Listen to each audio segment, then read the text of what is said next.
In this episode, I go live with a couple people from the Fractional CMO Facebook community to answer their questions about being a fractional CMO. This is a fun kind of hot seat where I got to invite folks to jump on a Zoom call with me and ask me questions, and I coach them through how to get ready to be a fractional CMO. There's some pretty insightful thoughts here about how they can transform their current relationships or stop attracting tire kickers and really get into the role of the CMO for multiple companies. If you want to jump on one of these calls with me sometime soon, join the CMOX Fractional CMO Facebook community. Just go to cmox.com/community. That's cmox.com/community to join and see when our next one is. All right, let's dive in. Marketers of the world, why do we work hard to solve small problems? Why do we reinvent ourselves and our clients over and over? And why are we giving away marketing strategy for free? With advancements in AI, we're all seeing the marketing department shrink from the bottom up. And companies need you to serve them as their fractional chief marketing officer. It's time to solve bigger problems and bring home a bigger paycheck. It's time to create the lifestyle we deserve and to make a greater impact. This is the Fractional CMO Show, and I'm Casey Stanton. Join me as we explore this growing industry and learn to solve bigger problems as marketing leaders. The Fractional CMO Show is sponsored by CMOX, the #1 company to teach you how to attract, convert, and serve high-paying fractional CMO clients on your terms. Cool. Hey, y'all. Welcome. All right. So this is just a kind of like a open chat. There were some conversations that I saw in the Facebook group that we had over the last couple of days, where I shared a win from a member inside the CMOX Accelerator, and she said that she had just won a $17,000 a month client. And I remember years ago, like where I was and what I thought I could charge as a CMO or a fractional CMO, and 17,000 was just like kind of bonkers. And when I posted that, some folks said bullshit, and other people said that's a red flag. I don't believe it, which is fine. And I'm not here to defend anything. And if you don't want to believe it, that's totally cool. But what I want to share with you is that those rates do exist. People are making those rates. It's possible to be a fractional CMO and charge $3,000. I say generally $3,000 to $15,000. Listen, $17,000 is pretty nutso, right? That's towards the highest end of what a member's charged. We had a member, she came in and she charged $18,550 a month, which is a crazy sum. And I asked her why she chose that number, and she says, because I need that to be on track to hit my revenue targets. And she was just bold, and she worked with companies that could afford that. She came from a sales and marketing background for a big name company and had a really big paycheck when she was working there.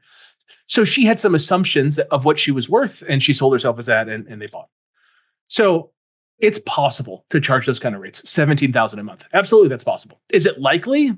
Not for everybody. Can you charge $17,000 a month as a fractional CMO and work with a mom and pop hair salon in your hometown? Like, probably not, right? The market probably can't bear that.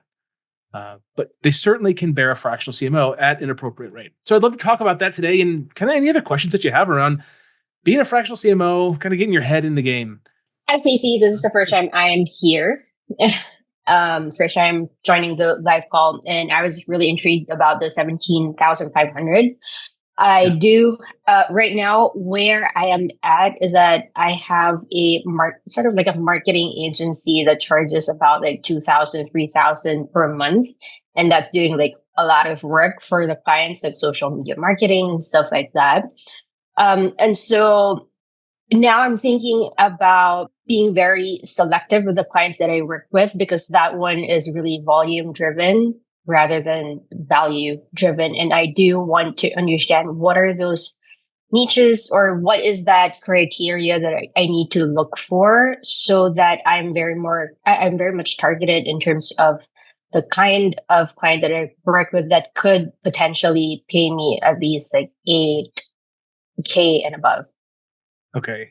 So I'm getting most of that. There you go. So you want to do 8K and above? Yeah.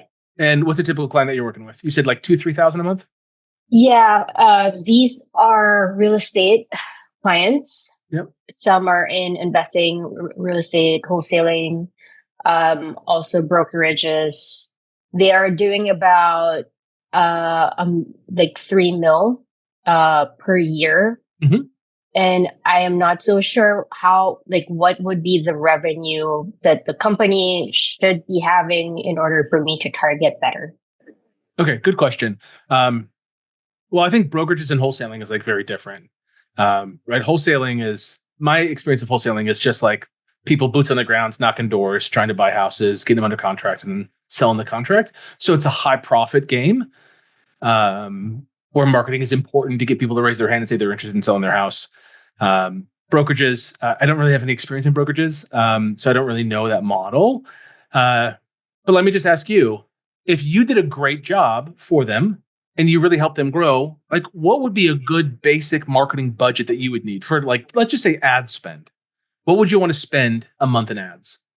For myself or No, for like or an ideal client. Like, and you wouldn't be spending it; you'd be overseeing the spend. okay, about 3K maybe. 3K a month. Yeah. Okay, I think it's like that's okay. I think it's kind of small though. I think you want to be trying to find someone who's more than like the 30K a month. Okay. Right. So listen to it this way. If you're spending $3,000 a month, but you're charging me $8,000, it just doesn't feel right, does it? That's true. You know what I mean? It's like, yeah. It just feels wrong. It feels like putting in a really nice steering wheel on a really crappy old car. You know? Like you want to be working with a company who's spending money where the risk of them doing it wrong is significant. So your costs make sense. $8,000 to oversee a $3,000 spend, and then all the team and all the other marketing stuff that happens, it's just not really there. But if someone's spending $5,000 a day in ads, then think about what happens if they have a bad day. And can you, working with them just alone, ensure that they have one less bad day a month? That makes sense. No, this is a good insight because I never thought of it on the ad spend point of view. I always look at it on the revenue point of view. And most of the people that are the companies that I've worked with, they're not running ads as much.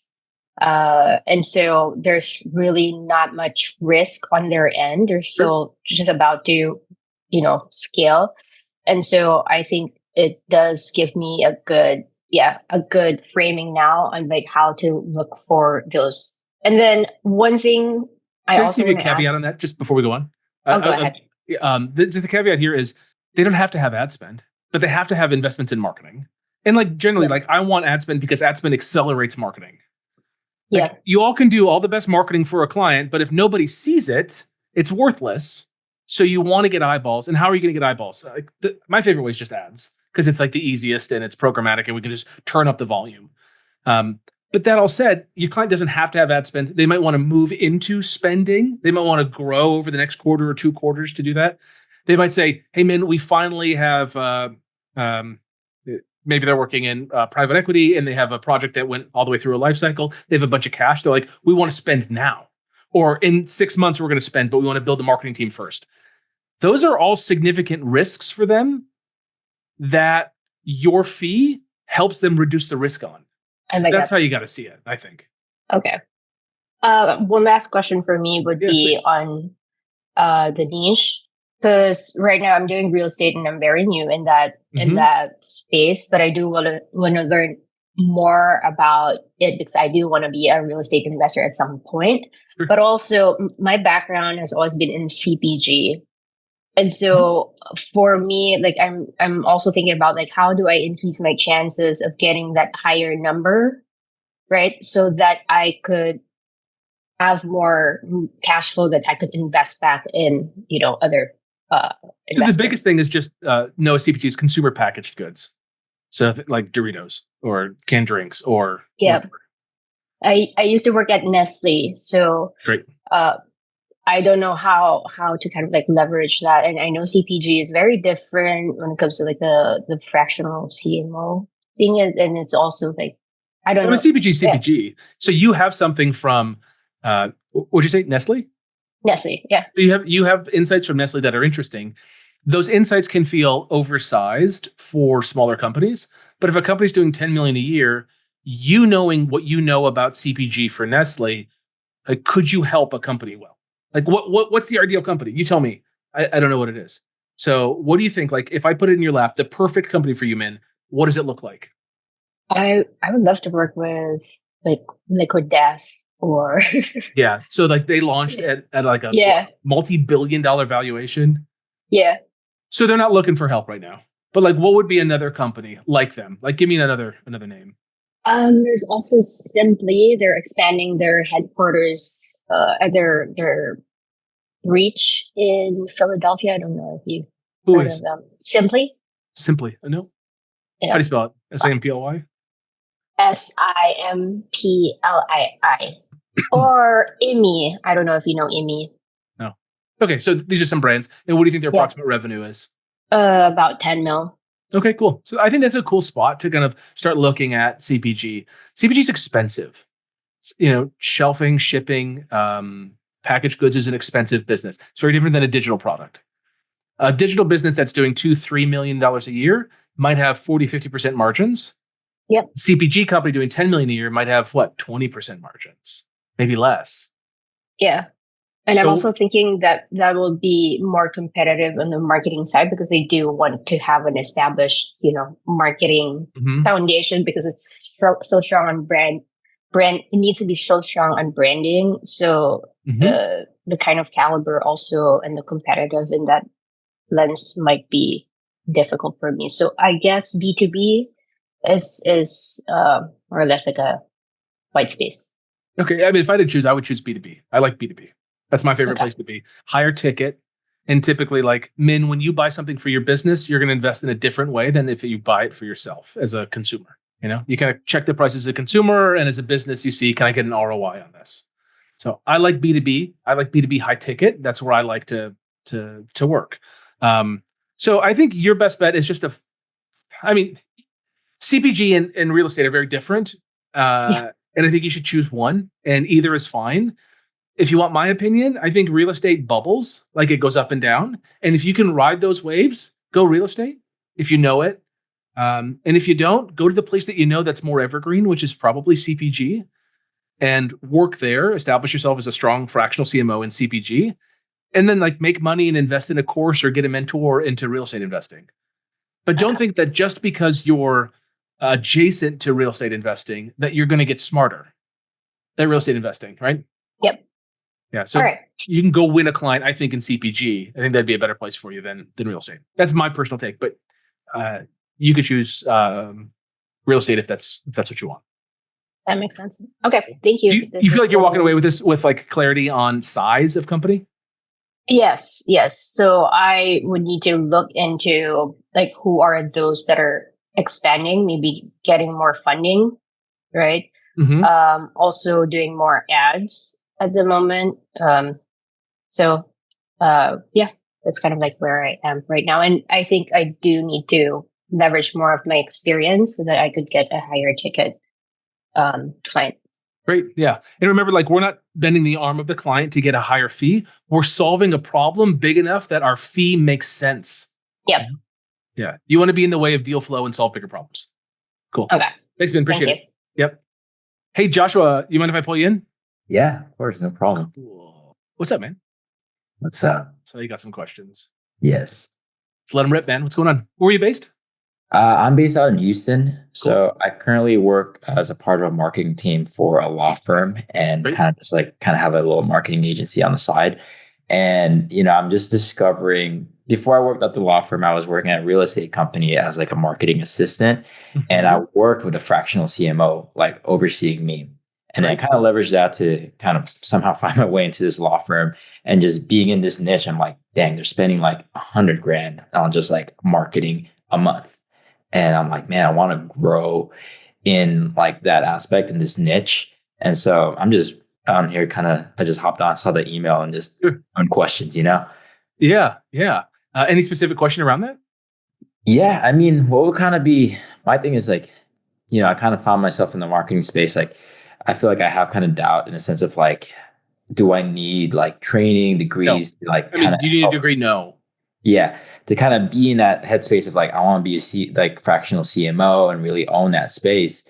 And like, I don't know, kind of just like start getting more clients in that way and like start presenting myself to other law firms and be like, hey, like I'm a fractional CMO for you, and like present that solution for them. And kind of just like, I want to learn how I can deliver the best results for this law firm. That way I can be able to do that for other law firms Yep. and be like, just own this niche, you know? Yep. Yeah, totally. Law is a great niche. And there's really like no bad niche as far as I'm concerned. I like law because it's only going to stick around. Uh, yeah. I mean, it's going to be around for a long time. I don't know how anything would ever change where we would stop having lawyers, like them or not. And lawyers make a lot of money if they have a case that they win, and then they dump a bunch of that money back into marketing. So it's a nice cycle. Like there's a nice renewal cycle, and someone could go from no marketing to huge marketing budget kind of overnight because they just won a case and they got their whatever, they got paid on it, and they're off to the races.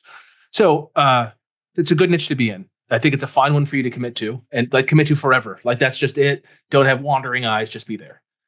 So part of it is like knowing the problems that lawyers have, and you just need to like understand the landscape. So they want to get deal flow, and then they want to qualify the deals. And what are they willing to pay for a deal? So like the numbers you want to start knowing about is what is a lawyer willing to pay for a qualified person that has a problem for them to get on the phone with? And is like uncontested divorce a bad lead? Like uncontested divorces are like cheap, right? Like they're not contested, so like you don't really need a lawyer for much. So an uncontested divorce is maybe like the low end, and like the high end is like medical malpractice. You want to understand that landscape and like where do you want to play? And there's players in each of those levels. There's the law firms that go directly after medical malpractice, or they go after workplace injury, or whatever the thing is. Other people going after. Yeah, this is. I looked at her before the meeting started. I was like, oh no, she's going to jump on me. You want to just have an understanding of the landscape and know where you want to go. And a problem that you're going to have is if you work with national companies, national law firms, they won't want you helping them with medical malpractice. And then a competitor, even 3 states away, if they advertise in that other state or they intend to advertise. So you have to have a strata of the lawyers that you want to work with, or service types that you want to work with, so that you're not pigeonholing yourself in a service exclusively and then you're territoried out. Like that would be bad. So then you just got to know the numbers and like back into the numbers. Lawyers are simple, dude. Like you drive them qualified leads. Somebody at the law firm talks to them and qualifies them. And then they pitch them into like further services. Understand that full process. Understand what they're willing to pay along the way. Like you're working in a law firm now. Say, hey guys, what do we pay right now for a qualified lead? Not any lead, but a qualified lead. And then start getting curious. What percentage of those leads that get generated are called within 5 minutes of lead origination? Right. So if a lead comes in, they said, we'll spend $500 a lead. And they're like, okay, are you guys calling the lead? They're like, yeah, when we get around to it. We call them within a day. You're like, oh shit, if we called them within 5 minutes, if we called them within 1 minute of lead origination, we would probably get the deal before the other law firm called them. So it's like you start closing those gaps and understanding that whole process. Like become a student of that and see every step along the way how a lead comes through a law firm, and just know what they're willing to pay. And then you can take that and productize that into you helping other law firms build a marketing team out to do it. So here's like the kind of nail in the coffin for a marketing agency. You say as a fractional CMO, listen, any agency worth its salt is getting a 30, hopefully 40% profit margin. Mm-hmm. So you guys are paying 30 to 40% more than you need to because the marketing agency is building all this stuff out for you. Let me build it in-house for you. I'm going to hire the marketing team. I'm going to get someone to call the leads. I'm going to oversee all of that thing. What's that worth to you? Now it's not I'm giving you a lead. It's I'm creating a system in your business that proactively generates quality leads and qualifies them on your behalf. Good. And if you do that for them, what's that worth, dude? One good sale in a year is worth $1 million. Wow. So what's your cost? Like your cost kind of doesn't matter. So you're going to butt up against their beliefs around what it should cost. Yeah. Right. So your value is like phenomenal. I want everyone here to listen and hear that selling a solution, like Joshua's selling law firm leads at a discount and charging a lot of money for that, everyone wins except for the marketing agency that you pushed out. Right. Yeah. So basically what we did in his law firm was we built out a team, ran creatives, did their websites, SEO, and like their billboards. And it's generating results. We're generating leads and we're like tracking everything. We're doing speed to lead and everything. Right. And I'm part of a team right now, but part of me just wants to step out and be like, hey, I want to like own the fractional CMO like space and kind of be like able to deliver that product to other law firms. If I were to go that route, how do I go about that? So first of all, don't be the agency that builds it out. Be the guy who's going to come in and teach them how to build it in-house and actually do it. Like I said teach. I shouldn't have said teach. You want to be the guy who comes in and overhauls their marketing department to generate these leads. So that's your offer. Hey, I see you guys using an agency. You guys know that they're charging like a 30 to 40% markup minimum. Would you guys be open to like hearing how I could come in and help you overhaul your in-house marketing department so you own the labor? And like, listen, we're going to pay the least amount as possible for the labor so we can outspend everyone else on advertising so you guys can buy up all the leads. Wow. Good. So I could get someone in Philippines to dial leads to qualify them, or I could get someone in the States to do it. The person in the Philippines is going to be cheaper. I take that difference in cost and I can throw it back into ads.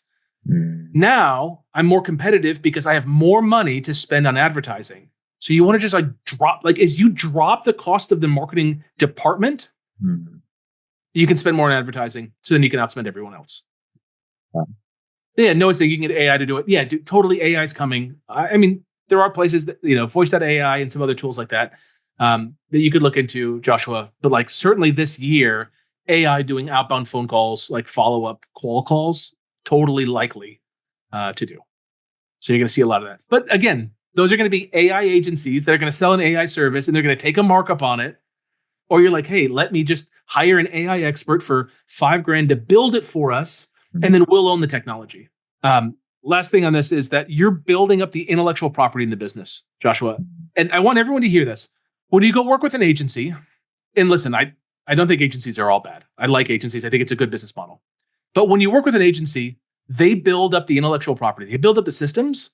And most agencies keep the systems internal to them, execute them, and then charge you, and then take their arbitrage on the fees, right?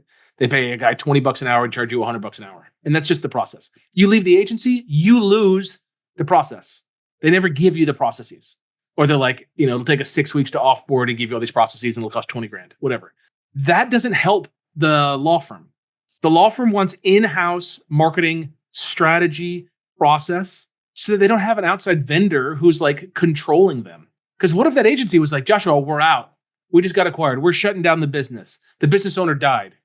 Then the law firm is screwed. They have no way to drive more business, right? They have to like reinvent everything. You want to in-house all the marketing strategy. It's like it's the best news for people to hear this. We're going to put all that stuff in-house, and then I'm going to manage it and make sure everything happens right. But we're going to get a bunch of people in-house to do the work for you. We'll get them offshore if we need to, locally, whatever makes sense. But I want you to be able to outspend everyone else on advertising. No one's offering that. So good. Cool. Feel good on it? Yeah, that What's your feels next great. step? If I were to try and find another client, should I just start running ads and like focus on the messaging? Just and make some phone calls. Yeah. Yeah, dude. Yeah. Like you're one sale away from an extra $10,000 a month. Yeah.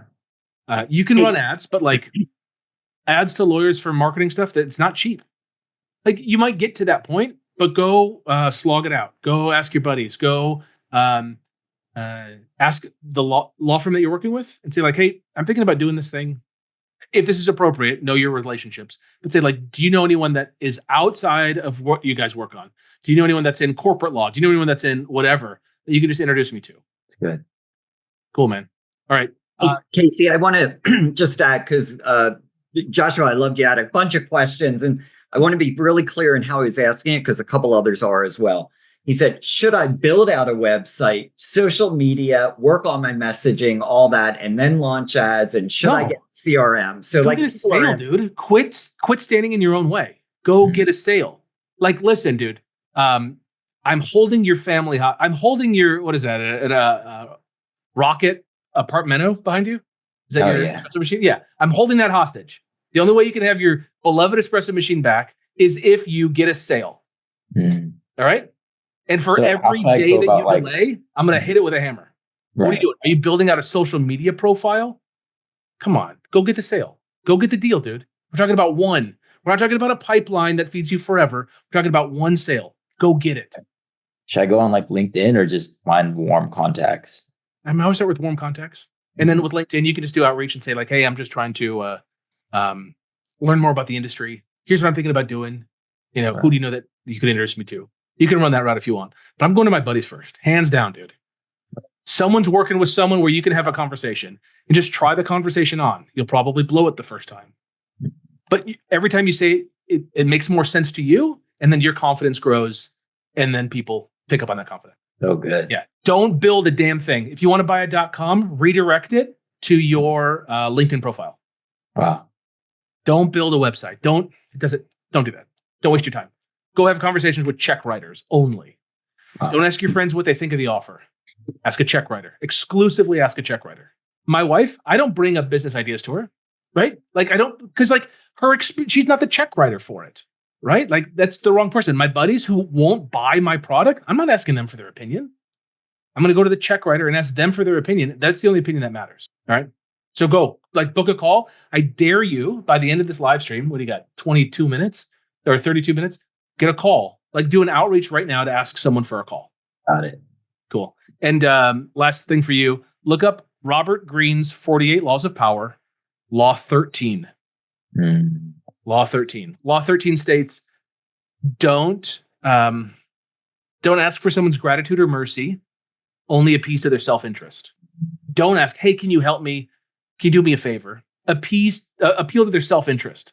Hey, I've got this interesting idea that I think can make you a lot of money. I'm not going to pitch you on anything. I just want to run an idea by you. I'm not going to try to sell you anything. I'm going to run an idea by you. Try that angle, dude. See what people say. Okay. Awesome. Thank you. Yeah. Don't stop until you get a sale. Appreciate it. Yeah. All right. All right. Jack Peters is asking, how many clients are workable in order to provide each with the level of service they expect? What's the maximum? Good question. It depends on the level that you sell them at. I'd love to see you guys on video if you can. Jack, where'd you go? Trying to get you added. Is Jack still here? There he is. Hey, Jack. What's up? All right. So I think the numbers are pretty straightforward. I'm not spotlight. I'll get me Michael. You and I do it at the same time. Thank you. Okay. All right. So 3 to 5. That's the short answer. It's just 3 to 5, Jack. 3 to 5 clients. It depends on what you're selling them at. You can have more than 5 if you're doing advisor clients. So an advisor, Jack, think about you and all your experience. What if you got paid for a month to go work with a company to come up with their marketing strategy, get to know them, build some systems and processes out? Okay. And then every month thereafter, you only met with them twice a month. Could you be deadly in 2 meetings every month with them to ensure they're focused? Absolutely. Right. And like, how many of those can you take on and really hold in your head and do a great job? What do you think? 5? Maybe 6. Yeah, right. Something like that. Like there's a number like that, right? So that's one. That's the advisor level, which I think is a great one. And you're charging $3,000 to $5,000, $6,000, $7,000, something like that for that. And on the other side, you've got engaged. And engaged is different, Jack. You're in 10 hours a week. So this company, it's going through a turnaround, or they're growing really fast and they need someone who's really in there, who's pushing the team around and making stuff happen. So Monday, you do 2-3 hours of meetings. Tuesday, you do 2-3 hours of meetings. And then Wednesday, Thursday, Friday, you do stand-up and maybe an ad hoc call. You got some emails, some Slacks, that kind of stuff. You can do a lot of damage in 10 hours a week. That's going to pay you the most monthly, but it's also the most of your time. So how many of those could you take on? How many 10-hour-a-week clients could you take on? Maybe like 5. 5? Yeah, that's a lot, dude. Right? Most I ever had at once was 3 engaged. It's a full brain.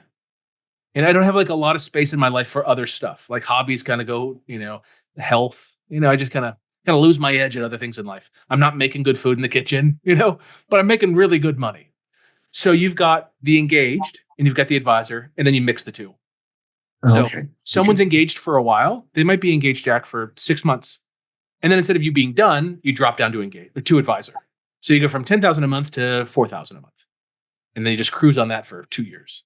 So as you start mixing that together, you've got like 3 to 5 clients. 3 to 5 clients, and you can make $500,000 a year. If you want to make more, I don't think you add more clients. I think you raise your rates. And then you reach a natural limit to your rates, and then you do upside. So you find ways to make money outside of just time. You say, if I grow you past this current run rate, then I get X percentage of growth. That's a way to do it. Now, you seem to speak of 3,000 to 5,000. Is that like a sweet spot on a per month? For advisor, I think it is. Yeah. For advisor, I think it's a good number. Because like in some ways, Jack, it's forgettable, right? Like if you're $3,000-$4,000 a month to the client, they're like, yeah, it's not that much. It's not a full-time person. And it's Jack. He's leading the whole team. It's like optically, it's a good looking number. What that turns out to be for you, if you're working 4 hours a month for the client and you're billing $3,000 a month to your hourly rate, it's like $750. So $3,000 to $5,000, I think, is a good place for advisor. And for engaged, it's $5,000 to $15,000. Okay. Yeah. Appreciate that. Yeah. And I worked with a client once, and I was at $10,000 a month. And I said to him, if I doubled my hours, could I double my pay? Like, are you open to that conversation? He's like, it's not worth it to me, right? He's like, I'm getting your best insights in 10 hours. I don't get more better insights for another 10 hours. It's like, yeah, you're right. So like, right. I was like trying to like make some more money. I was like thinking about how to do it. And the answer was not to add a second, like to double my hours with the one client. It's just to get another client. And then maybe with that other client, I charge 11,000. Make sense? Yes, it does. Cool. Thanks, Jack. Thanks. Good questions. Yep. See ya. Yeah. Michael, what's up? Yeah. So, and I apologize if I get this wrong. Mafuz, when you are first starting out, do you think you should niche out right away or start broad to get a good feel of where demand is and figure out what you enjoy the most? Good question. Would love you on video if you can hop on. Oh, there you are. What's up, man? How's it going? Cool. I got it, Michael. So yeah, what's your experience? Like what industry? Yeah, so first of all, Michael, I don't hold it against you. Mafus is unfortunately the more commonly selected pronunciation. It's actually Mafuz. And I'm sure that's such an Anglo way I did it. Apology. Michael, I literally changed my email address to my initials for this exact reason. If you think pronouncing is hard, try to spell it off memory. It's not easy. So it's completely fine. Casey, I'm a big fan, man. I came across your book, CMO, the CMOX Fractional CMO method. Yeah, method. Yeah. You know what I really resonated with in your book is when you started talking about the moonlight story as you have a daytime job, and you really gave me a light bulb moment as someone in Toronto, Canada, that I said, hey, you know what? I could go after some of the clients in the West, and their time zones will work well with my after hour time zone. And I got to tell you, that was a big eye opener for me, and I greatly appreciate that. So my background is I'm currently a director of strategy at a digital marketing agency. And when I joined the agency, I've been with them for 14 years. And when I joined the agency, we started as a 2-person operation. We've grown into a 45 full-time operation. And it's been one heck of a journey. And in my role today, Casey, like I would say majority of my time is spent handling the inbound leads coming in. And I would say that it's given me a lot of confidence in closing sales for the agency. Great. So I've kind of looked at shifting into the fractional CMO side because a lot of what I do as a director of strategy, I would say, overlaps, as you probably know. Yeah. So at some point, I'm like, why? If I can get the clients and if I could close them and if I can do what I'm doing, why can't they be my clients? And in December, I had a very lonely Christmas season where I just built my own marketing plan and everything, get it up and running, hit the ground running in January. And my question about broad and maybe narrowing in is one that has been on top of my mind because as an agency, I would say majority of our clients were B2B, but they were in every single type of industry that you can think of. Is B2B not broad enough? I mean, it's super broad. It's like too broad. Yeah. Here's the problem. What are all the B2B businesses in Toronto? That list is nuts. Yeah. It's like it's an unminable, unapproachable list. So it's not that you can't help them. It's that you can't market to them effectively. So I want you just to think, who can you market to? Like, what's the subsection of that where you've got to win at least? If you could choose anything in B2B, where do you want to be? Here's what I want to be. High revenue, high transaction value, recurring revenue with product sales. I like consultative sales. I love consultative sales. I don't like e-commerce personally. That's not you and me both. Right. I want sales guys. I want sales guys that I'm sticking leads on and then they're not calling them and we got that tension. That's fun for me. So I want to live in that world, and I want to say, hey guys, YOLO that lead. Let's try to sell that person a 12-month, a 24-month service plan. Like having some fun with it, right? So I would back into that niche that way, and then maybe I'd look at some stuff too that's like, what's growing? Where do you have interest? An easy one for anyone here on the call is like, just go into health and fitness because you're around a bunch of people who are fit. Like that's probably a good place to go. Yeah. Or go around rich people. That's another cool place to go. Like get into family offices, get into a private equity. Like that's a cool place to go too. It's like, what do you want, man? You want to go family focused stuff? You want to go fintech? Probably shouldn't go into the chicken business right now with the avian flu. Like there's places to go and not go. So based on that, like where do you feel called? Like what you're great. I was looking back historically as I was collecting a bunch of case studies on success stories that I built, and a lot of them happened to be in a space where some level of family business was involved. It would typically be the new gen coming in, taking it over from their parents, and leading the charge on the digital transformation that their parents never took a look into. And I've seen a lot of them. I used to think family businesses would be a small business, but they're usually like the major HVAC businesses, the big manufacturing companies, and it's really opened my eyes to what's out there. So if I'm looking at B2B family business, does that still feel a little bit loose? Like, does it still feel like I could go in too many? Like a little, like I would say like family home service businesses. Like that's a tighter, better niche because like family owned, dude, like there's no real delimiter for that I can like search. Right. I can say like, oh, it's a family owned business, but let me ask, are you first gen or second gen immigrant to Canada? I'm second gen. Yeah. Okay. Interesting. And where'd your family come from? I'm from Bangladesh, but we moved from Saudi Arabia. Dude, where's the Bangladeshi, Saudi Arabia family business collective? Yeah, that's interesting. I shouldn't have an excuse in Toronto for that, right? It's as diverse as it gets. That's a really good point. Yeah, well, but it's not Toronto, it's the world. Yeah. We're talking anywhere in the world who's got a family business. Now we're talking about something that's approachable, that I can't compete with you. Like you win, like side by side, me versus you win, dude. Like you're in the family already. Especially if you've got like a great story about like what your parents did to sacrifice to come to Canada. So I would play that and like find those people and get deep. We've got a member inside the accelerator and she's Jewish and she works with Jewish companies. And dude, like she wins deals. She has the propensity to win a deal because of who she is. So like, why not play to that strength? That's so interesting. So like, could we just look real quick for a Bangladeshi family business collective? I'd ask ChatGPT, find me any groups of Bangladeshis that have family businesses, second generation. Like I would start trying to figure out where there's pockets of those folks. Where do Bangladeshis congregate in the US and Canada? In Toronto, where else? Yeah. Yeah. That's excellent. The biggest diaspora of Ethiopians is in like Washington, DC area. It's like 98% of Ethiopians that live outside of Ethiopia live there. So it's like, if you're Ethiopian, go target that market, So yeah, that's great, Casey. I have one more quick one that piggybacks off what you were speaking to Joshua about.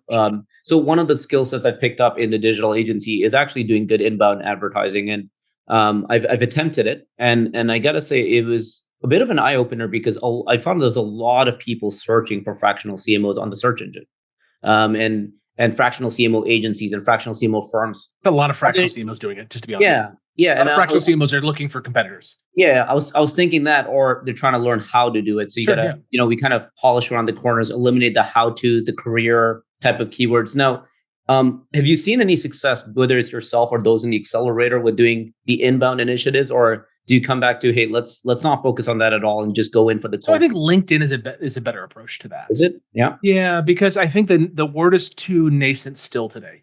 And people are looking. Just had some wins that came in recently for some of our members in boardroom. So our like most successful members, we were just chatting the other day. We have like a WhatsApp group where we just chat, and LinkedIn has produced good stuff. People posting on LinkedIn, no one commenting, right? Nothing. And then, dude, a deal comes in. And the person's like, I found you on LinkedIn. So LinkedIn is definitely a strong platform. If I'm only posting content in one platform, it's LinkedIn for sure. I love that, Casey. And being someone that with a version of a story that is moonlighting a little bit, and that kind of means throwing on a costume at night that doesn't, I put a little bit of red tape around what I post online and how I use my social accounts today. Being that I'm already, what is some advice around, my LinkedIn profile is still about the agency work and who I am. How do I use that to the extent that So I just want to counter this position of like, because you're in a position, I think probably mentally of like, I'm at a disadvantage because I'm fully employed. Or more so because it's overlapping in how I can promote myself. Sure. That makes sense. Yeah. Then I would treat this as if you are the most attractive person because someone else wants you already. You're not on the street begging for work. You're fully employed. And you're saying, I've got this great thing. I know this is useful. It's brand new. It's kind of never been done before in your type of business. I want to do it. Like, let's go. Like, can I partner with you and make this thing happen? It's a cool offer to people. You just might have to be a little bit more direct, like a direct outreach. Got it. But don't think of it as a negative. I think of it as a positive, because some people are just hiding behind LinkedIn posts begging for work and they never get it. Whereas like other people who can't do that have to just be a little bit more direct. And if I had one thing that I'm going to do, I'm just going to be direct. Like what I told Joshua, I'm going to go get the sale, whatever it takes. I'm going to get the sale. And like, maybe I'll post on LinkedIn too. But to me, LinkedIn is more of a pipeline builder. If I want one sale, I'm going to go get it. And like, how do I get it? Like, how do you get it, dude? Like you're out of food and your family needs to eat. How are you going to get food? Like you're going to figure it out. So like, take that kind of energy and go get it. And I never heard it put that way, Casey. That's a complete 180 on my outlook on what I do today versus what I'm trying to do. So I really appreciate that. Thank you for answering my questions. This was super. Yeah, absolutely, man. Yeah, thank you. Yeah, great questions. All right. We got Chelsea up next. Cool. Wants to talk about the process, like from warm lead to sale, how many proposal, how many calls. Cool. Hey, Chelsea, where are you based? Hi. I'm in San Diego. Okay, cool. Awesome. Yes, I'm curious. I had a bunch of warm leads coming out of. I was in a business as a full-time employee for 5 years, and the founder introduced me to a bunch of people in her network. Right. Had a bunch of calls. They were warm leads. Most of their businesses were doing 1.2, 1.4, 1.6 in the online education, like authors, course creators, like lifestyle influencers, if you will. And it has been pushing a boulder up a mountain to get people to commit. It's like what I've found is that they think they want a fractional. Yeah, please. This is very simple. 1.4 million. What are their margins? Yeah, it's like 15% for a lot of them. It's horrible. That sucks. Okay. They want to be aiming 30, 40%. So 15% margins is $300,000. Do you think that these people believe that their lifestyle ought to be a $300,000 lifestyle? Like, is that kind of like, you think it should be, they think it's higher? Yeah, they feel like their revenue is just vanity and people are celebrating them and congratulating like, oh, you had $1 million year. And they're like, yeah, I'm not crushing it, so they have like lack of confidence, truly. Yep. Yeah, that makes sense. So any rate that you charge, like, what do you think they want to be making? What do you think they feel like they're worth to make? Like, yeah, I think that they want to be more like 3 to 6. Like take home. They want to make $500,000 a year more. Yeah, absolutely. Is that what you mean 3 to 600,000, or do you mean 3? Yeah, that's where they want to be for now, like as they scale. So they're at the bottom of that with their revenues, and they're like moving money all around. They're living in maybe San Diego or wherever, where it's like very expensive, and like their monthly nut is $25,000, and they're like getting by. But at the end of every month, it sounds crazy, but at the end of every month, they don't have much money left over, and they're like still kind of pinching pennies when it comes to January because they just blew out on Christmas. Mm-hmm. So that's very realistic. So I think with those people, you're just selling them a half-day consult, and then you sell them advisor services thereafter. And a half-day consult is gonna, I don't know what you're gonna price it at, but I would price it between $5,000 and $10,000. Yeah. And give them the strategy. I've been putting together these custom proposals, and even those are like not hitting the mark. They all want to pay like $2,500, and I'm like, I'm just not interested in that at all. I would rather have 2 8K clients, but I haven't been able to hook. I've been able to get one 5,500 audit where I'm just doing like a comprehensive like deep dive audit for her, and now she's like, can I hire you more full time? But I don't know. I've gone out on my own doing this, and I'm like not having fun with it yet because I feel like I haven't found my sweet spot. It's just been hard, even though I have these warm leads. So if they have $2,500 a month, here's what I'd say. This is great. Here's what I want to do. Let's do a half-day consult. We're going to book it for end of March or mid-March or early March. I want you to take the $2,500 that you have earmarked each month. That half-day consult, it's $5,000. We're going to do it on March 10th. It's my birthday. And then After that, I'm going to share with you all the stuff I found. And I might share with you that I think it would be useful for me to stay with you as your advisor in the marketing role. And for that, I'll share the price at that point. But my aim is to keep that in the budget. Yeah. So now you're going to get your 5K, and then you're going to set yourself up for a $2,500 a month client. It's not bad. Yeah. But this idea of like, you guys save the money, like earmark that money and save it so that we can spend it. I'm going to sell you right now on the service, put it in your calendar, sign the contract. We're going to do it. I'm going to collect 50% next month and 50% the following month. And, then we're off to the races. But then you have a paying client. Yeah, absolutely. I think you nailed it with the profit margin, because as I've had all these calls, and my question was about process, because I was like, what am I doing wrong? I think maybe it's my process of like delivering them the proposal and then not having a sales call. I'm like, is it a process? Is it it's a need? These business people, like this niche? Right. Is it this revenue bracket? It's embarrassment that they want to grow their business and they can't afford to bring someone in. It's not a you thing. Okay. If you ever, just a fun thing to do, Chelsea, go test out a fancy car, like the fanciest one that you can find. Okay. Like go book a date, go out there, get all dressed up to like look the part, and then go like try to test drive a Ferrari or a super high-end BMW or something. And I dare you to ask them about like price breaks. What are they going to say to you on price breaks? They're like, you're in the wrong place. Like, yeah, Toyota's across the street. Yeah. It's okay. Like you want to drive a Toyota, that's fine. But like, that's not here. Mm-hmm. So, but seriously, that's a fun thing to do, to go and test drive a fancy car. Your prices don't move because you know what you're worth. You can just help people for them to like understand the risk of them not moving forward with you. And then just say like, I get it. Like, it sounds like now's not the right time. I'm available if you guys want to talk later. And then you move on. Mm-hmm. Maybe you keep in touch, check in every quarter. But if they can't afford it, like you are not going to squeeze money out of them. Okay. Well, I asked a question later in the thread, which was, how do you say no to potential business? Because I just had a call with somebody yesterday. What's the amount? Their budget is $2,500, but they're like a one-time fee? For a one-time fee? No, they want to do a 90-day engagement, but the business is so complex and they have no systems. It's like, it's just going to require so much energy. I don't even think it's worth. So get a video testimonial and have them introduce you to 3 other business owners that are doing at least the same revenue as them. Yeah. Take the business so that you can go practice and you get paid for it. But just say like, listen, I charge $5,000 a month for this. I'm willing to talk about dropping my fees down for you guys to $7,500 for 3 months. But here's what I need from you. I need a video testimonial of you guys, and I'll bring in the video team or whatever. And then on top of that, I want to do a case study. And on top of that, I want to get 3 introductions from people. If you guys are willing to do that, absolutely, I'll do it. Yeah, I love that. Yeah. Amazing. Yeah, get paid. Like it's tough. Like it's a fine line between like get paid so that you can do the work as a compensated fractional CMO, and also know that the people that you work with, if they can't afford you, all of their friends are in the same income bracket. Exactly. So their referrals aren't all that useful. Yeah, absolutely. Yeah. Yeah, it's a very interesting market. I don't know if you work with a lot of these like digital masterminds and been around a lot of those people. Yeah. Good, smart people, but they're sold a lie. They're sold a lie that $1 million a year info product business is profitable. Exactly. It's not. Usually what they do in their full-time life, like they're a doctor, they make $500,000 a year and they build $1 million a year info product business and they make 200,000 out of that. But it's hard and it's like all the ego tied up in it.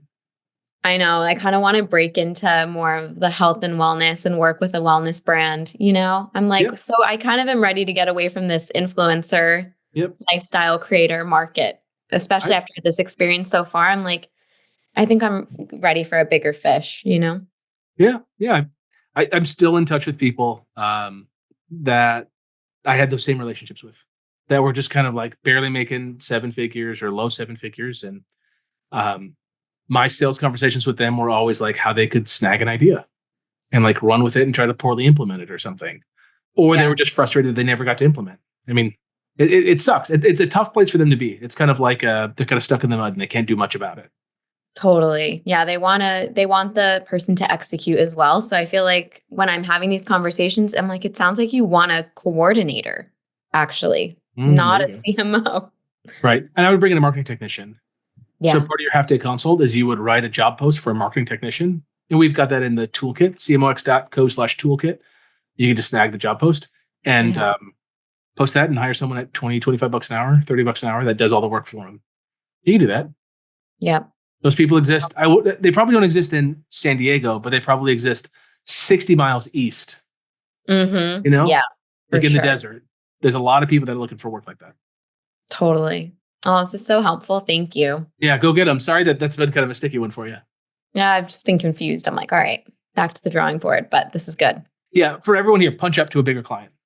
Like if a client is spending, just to go back to the first conversation we had here, which like if a client's paying $2,000 a day, $5,000 a day, $10,000 a day on ads, like their risk of not having you oversee, not ads, but like funnels and pipeline and sales, like calling the leads and like MQL rate and offers and rotating creatives. If someone isn't overseeing that big picture, they're losing lots of money.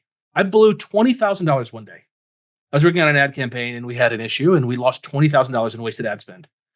And the CEO was like, that sucks. Keep going. Because like his mentality, I think, was if I make you feel bad about this stuff, you're going to drag ass for the next day or two and I'm going to lose another $20,000 or $40,000. So it's like, forget it, guys. Sucks. Keep going. And it was like, it's the best. So that's where you want to be. Fast moving, hard driving companies that are scaling. Those are way more fun to be at. I love that. Thank you so much. Appreciate you. You're welcome. See ya. All right. Michael, right. Hey. Keitha, who is here. What's up? Hey. Hey, is asking, in one of your videos, you mentioned not to target startups. I understand why. However, if a company has 50 to 200 employees, 5 to 20 in revenue, VP of marketing may not need CMO. I'll let you take it over and ask. Yeah. So, if at a higher bracket, sometimes they already have maybe not a CMO, but they have a VP of marketing. Sure. To me, it's the same thing though. Like there's no difference between a VP marketing and CMO, right? It's the same title. So what types of companies would you target in that bracket at the higher ticket value? My experience is fintech and SaaS companies. So Great. Technology. But what's your trick? Like what's your thing in marketing for those companies? Go to market, launching new products. I've done both. I've been in marketing for 20 years in corporates, working for Fortune 500 companies. So now I'm trying to branch out on my own. So I've done product marketing. I've been head of marketing. I've done all the things, digital marketing. Right. So my focus now is really what I find in most companies is that they have a challenge converting pipeline to clients. And so that is typically, the marketing team does a pretty good job of generating leads, because they do the digital advertising, but then they either kind of, stall in the pipeline or their messaging isn't targeting the exact right person in order to, get them over the line, so to speak. So I know it's a combination of a sales and marketing aspect, and I don't want to go the sales route. I want to kind of there's a CRO. Right. And to me, CRO is it is a marketing role that oversees sales. Mm-hmm. It's not a sales role that oversees marketing. Mm-hmm. Mm-hmm. I think when people say that, like, I just think it's wrong. Like at the end, like CRO, it's like it's a marketing discipline, and then salespeople can do sales stuff, and there's a sales manager and all that. But I hate when salespeople try to tell marketers what to do. You know? Right. Exactly. So you could step into that CRO seat, or you could offer to work on an individual project inside of the company. Okay. Like, are you guys bringing anything new to market? Okay. So product launch focus, go to market. Maybe that's interesting. Okay. If you have all of the experience that you have, like how can you talk about that? Like, hey, I brought like these great products to market and I'm looking for other companies around this size that are also looking to bring products to market. You guys working on anything? Do you guys want to chat? Okay. Got it. It's like, I'm a badass. I do this cool thing. Like, do you want to chat or not? And there's no hard sale here because to the right one, they're like, oh my God, our VP marketing, she has no capacity for this. You can do this? Let's chat. And then those conversations precipitate quickly. Now, let me ask you one other little angle. So one other thing that I've kind of transitioned to recently, just more so, is obviously the focus on AI. Everybody knows AI, but being able to implement that into organizations. It's not... That's not an angle. The angle is I bring AI with me, right? But it's like I'm like you're not a CTO or a CIO. Right. Just be a little careful on that. I cut you off though. Was there more to your question? No. I'm not a CTO, CIO. No. Yeah. But using it, leveraging it for marketing performance enhancement or optimization. Right. So, the lines I use is I'd say, like, listen, you guys are seeing it. The marketing department's shrinking from the bottom up. Right. We're seeing less people in the marketing department have to do more, and they're being augmented by AI. I've got some really cool approaches on how to use AI. And I'm not like an AI maximalist, but like I know that like our team with AI is going to get a better outcome than without it. So just know that I bring that stuff to the table. Okay. That's how I play it. And and then as you know, like one small addition of AI can just do some serious stuff, right? Exactly. Yes. Yeah. Some businesses, the bigger the business, the more likely they already have an AI initiative. Mm-hmm. But the smaller the business, they're like, the CEO's like, I don't even know what to think about AI. Right. And you're like, oh, well, like the first thing we should do is every time we're having a call, ChatGPT should be open. And if we're stuck on something, we just ask ChatGPT. Right. Like, it's so much better and faster. So like just that kind of stuff. Or like I do that live on calls. I'll say, hold on 1 second. Oh, yeah, sorry, I was just asking AI that. And just like bring that up in the conversation that you're the kind of person that uses it and they see you as a fast mover. It's less that you're using AI and more that you solve problems quickly. Okay. Like that's what I think people want at the end of the day. AI is the tool. It doesn't matter if you have like an army of people that are listening to you, and you just ask them questions, AI or whatever. Yeah. Okay. Thank you. Yeah, you're welcome. We're kind of hitting the end of time, but I don't know. This is fun. Anyone else want to chat? I love chatting with you guys. Whoops. I have one more if you want to take it. Sure. What's up? Mary, if you're here and can come online. What's up, Mary? Hi. Hey. I'll let you ask it now that you're here. Where are we driving to, Mary? Hi, Casey. I'm driving home. Cool. Don't worry, hands free. Where are you based? I'm in Venice, California. Great. Ooh. Yeah, I found you yesterday. So wow, welcome. And then I got this email. I'm like, oh, I might as well. Yeah. So I have a question for you about niche because about what? About niching down because all my colleagues are like, you got to niche down. You got to niche down. But my experience with marketing has been working with multi-location businesses that are in retail, hospitality, and wellness. My question to you is retail, hospitality, and wellness. Wow. Okay, got it. Yeah. So my largest role was heading up marketing and creative for a national restaurant brand. So I have a lot of experience in like the physical, like store, retail, hospitality business. So my question to you is it too broad if I target all three of those, or should I focus on one? So, yeah, it's way too broad. Yeah. The total number of clients that you need to make a great living as a fractional CMO is 3 to 5. Mm-hmm. And you could get 3 to 5 from retail. You can get 3 to 5 from retail within driving distance of your home. Like you live in a mecca of like opportunity there. Right. And then you're going to add hospitality and then wellness. So you're going to run in 3 directions at the same time, trying to like distinctly say 3 different messages to attract or connect to 3 different types of people. It's way too much work. There's no reason to do it. Yeah. My only hesitation with retail is that brick and mortar retail is very tough right now. It has been for a long time. Yeah, I wouldn't do it. And then hospitality, there's just been a lot of like restaurant closures also that's happening at least here in LA. With wellness, I think it's like a business that's actually like increasing. Mm-hmm. And that's like my only client right now is a wellness business. So I'm in that place where I feel like, oh my God, I definitely need to onboard more clients that are consistent. Yep. So I'm leaning more towards wellness, even though that is the niche that I have the least amount of experience in versus retail and hospitality. I kind of want to dig into what do you mean less experience? Like less experience of like you don't know the movers and shakers in wellness because you know how to drive leads. Because driving a lead to go sit down and have dinner somewhere is no different than driving a lead to show up and get Botox. True, that's true. What I meant was like years of working in that industry. Doesn't matter. Okay. No, it's about the story that you tell. Okay. Can you tell a story that makes sense? Like Was there an experience for you where wellness made sense? Yes. Okay, great. So like, just tell that story.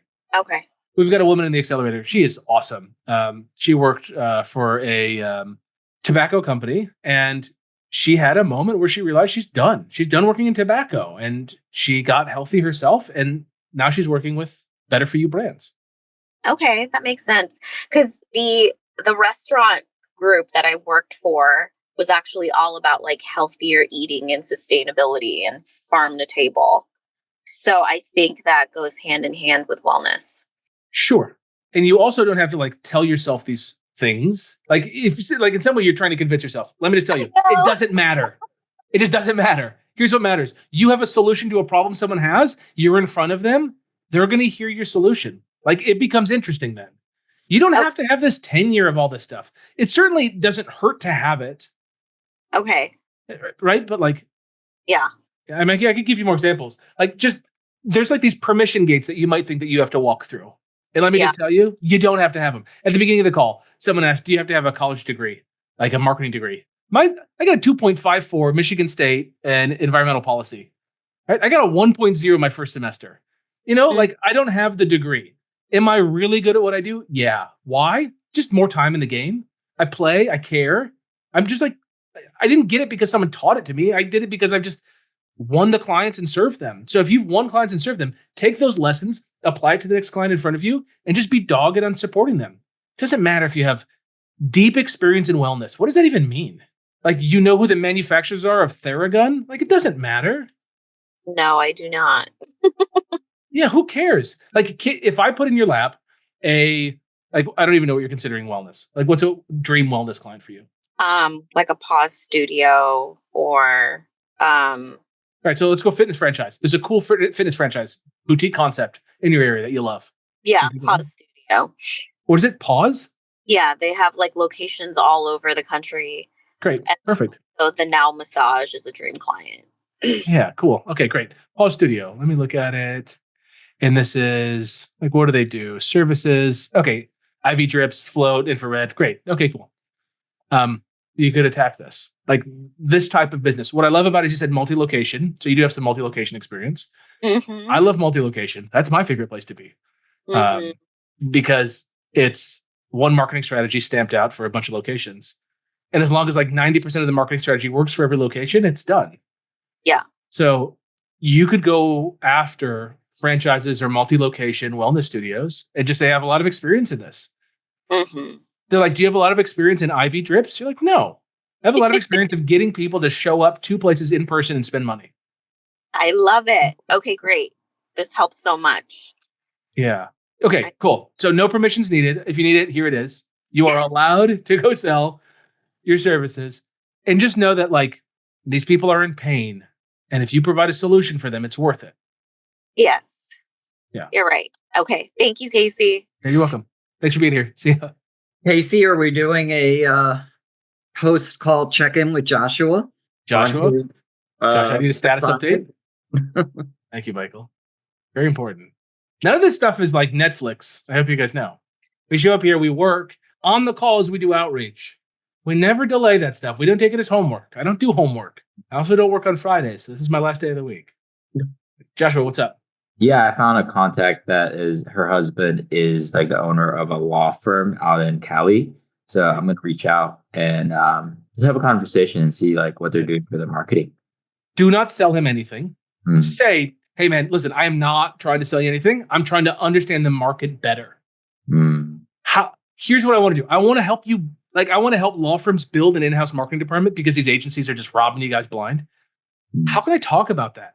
Like, where do you think I should look at? Like, are there any like lawyer get-togethers? Is there a network of any of these folks? You know, I'm looking to like pick up a firm to get started with, and I'm happy to cut my rate dramatically to get my first one in. Wow. But I'm really believing in this idea. What do you think? You know, what would you object to if I tried to pitch you on this? You know, what do you think an objection should be that another law firm would have? Just ask them those questions, dude. And never sell them anything. Not even at the end. Don't even try to pretend to sell. Right? Maybe at the end you say, is there anyone that you think would be helpful for me to be introduced to? Maybe he's open to it or not. Wow. But he might be the kind of guy who's like, yeah, dude, I got this buddy from law school who's just like, his marketing sucks. Like, cool. Let me chat with him. I'll see if I can help him. You got it? Good. You gonna do it?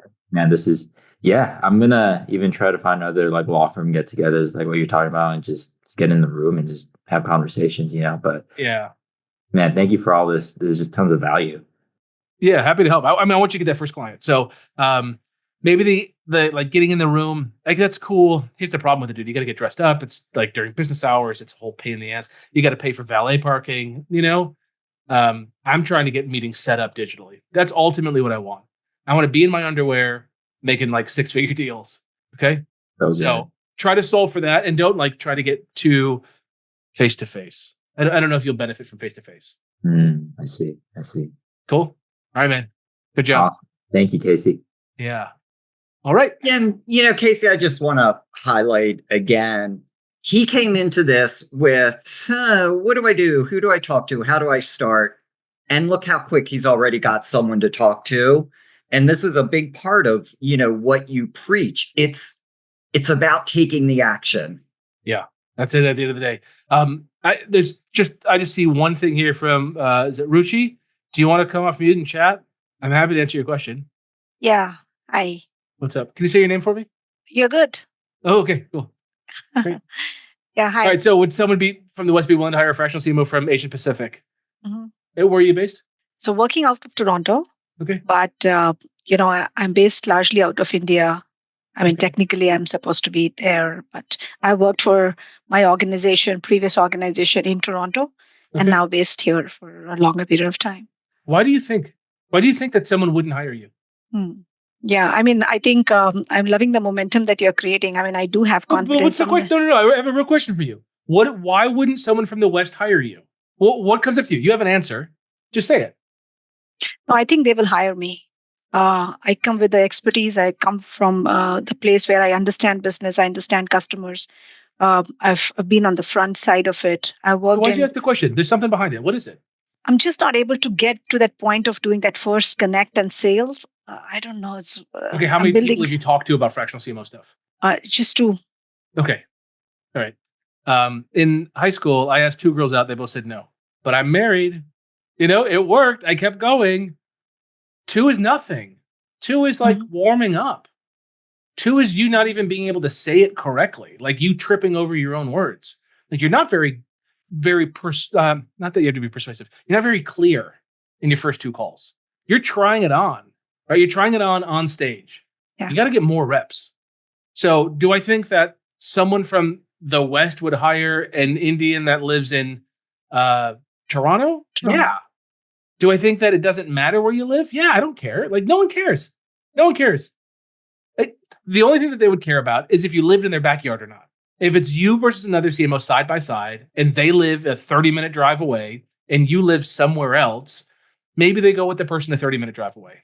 Everything else beside that, don't believe that for a second. It's a virus. Like, don't let it in your head. So if you are the person who's right for the job, then you're the person who's right for the job. Fight like hell to get it. Yeah. If someone's like, I'm not going to hire you because of where you live, like what world do you live on? Where like where I live matters. I'll get the job done and my prices are my prices. Is it worth having me there to fix it or not?